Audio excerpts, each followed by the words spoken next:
So, you only have 4 or 5 days and you wanna visit Iceland? Okay, this might be interesting for you.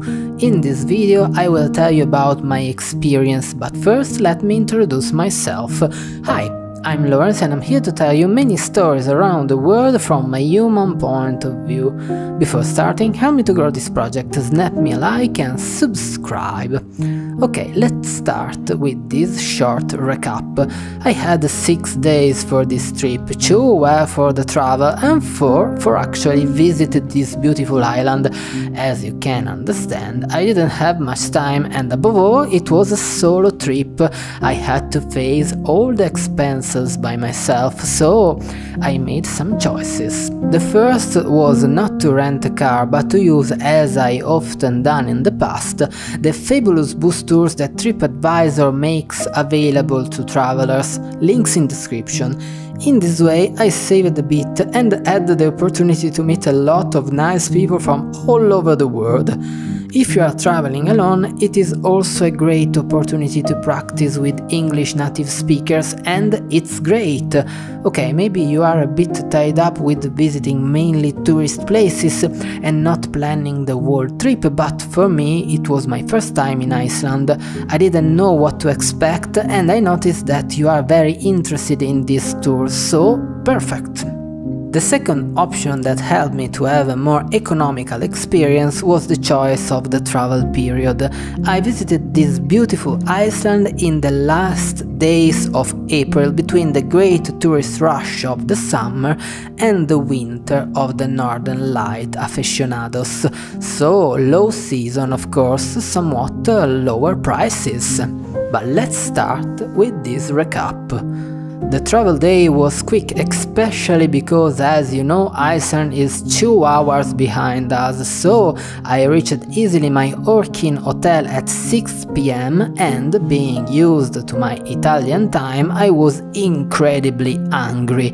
It was not difficult to find a fantastic supermarket called Kronan, where I bought all the food I ate in the days I spent here, because the restaurants were all way out of my budget. Anyway, after a quick dinner and of course my first night, it was time for my first day trip, the trip to Golden Circle. It was really cool. It's a tour that takes you to some of the main places of interest near Reykjavik, starting from the beautiful waterfall of Gullfoss to the geyser of Strokkur and ending at Thingvellir National Park. Apart from a few problems with the batteries of the Fuji at Thingvellir, everything was smoothly, okay, except perhaps for the fact that I got so scared the first time the geyser erupted. Guys, it took me by surprise. Come on. The second bus trip was on the 3rd day and it was great, except for the weather, which decided to romp around all day in snow and rain, but I don't want to complain, because it was a great adventure and this atmospheric roughness allowed me to take some rather dark shots and give the impression in the photos of how invincible our Mother Earth is. Here I visited the black sand beach of Reynisfjara, the beautiful glacier of Solheimajokul and the famous crashed plane that, as a good photographer, I could not miss. Look at this shot. I also tried to go looking for puffins with our guide Martin, a very good person who told me a lot of things, but we were not lucky. Okay, that's no problem, nature is unpredictable. In the end we also visited very cool places like these or these. And here we are at the 3rd day. The adventure to Snæfellsnes Peninsula, famous for the Kirkjufell mountain. We visited a lot of amazing places, and even though we rushed a bit and perhaps didn't give all the various places the right amount of time, it was still an amazing experience, like a brief taste of these incredible places. I will definitely go back there in the future to better explore some of the that interested me.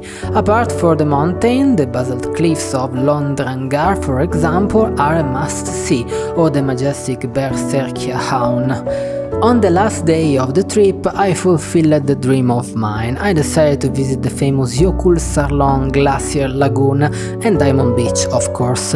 You don't know how long I had been dreaming of these places, but they are really far away from Reykjavik, almost 380 kilometers, through a really desolate landscape where again you can feel the really strong force of nature.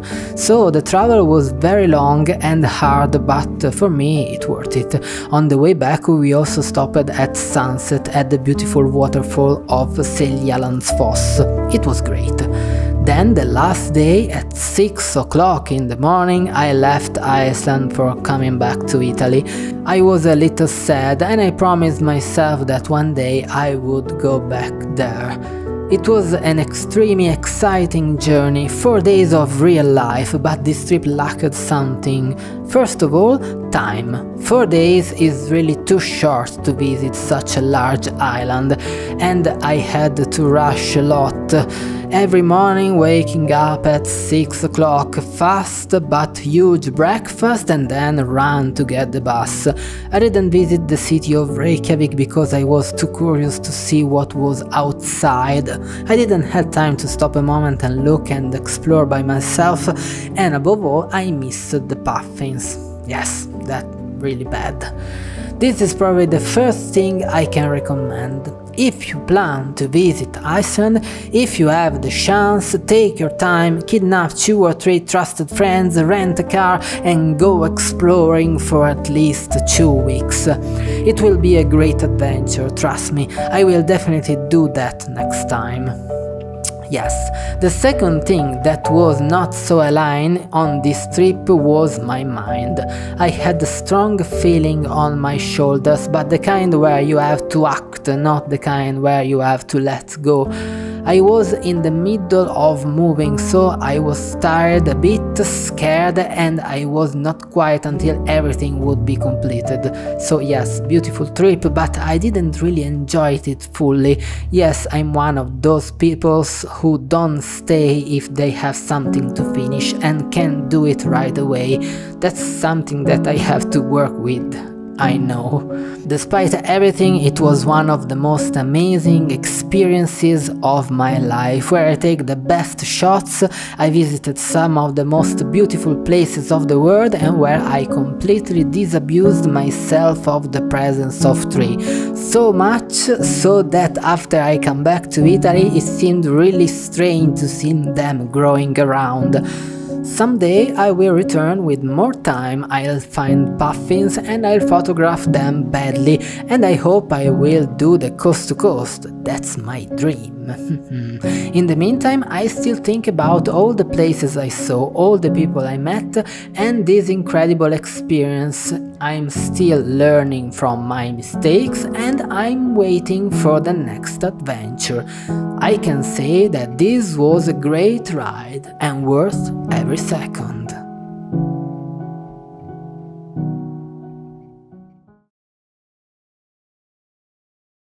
Hello folks, thank you very much for reaching the end card and for watching this video. Hope you enjoyed and I hope you liked this little series about Iceland.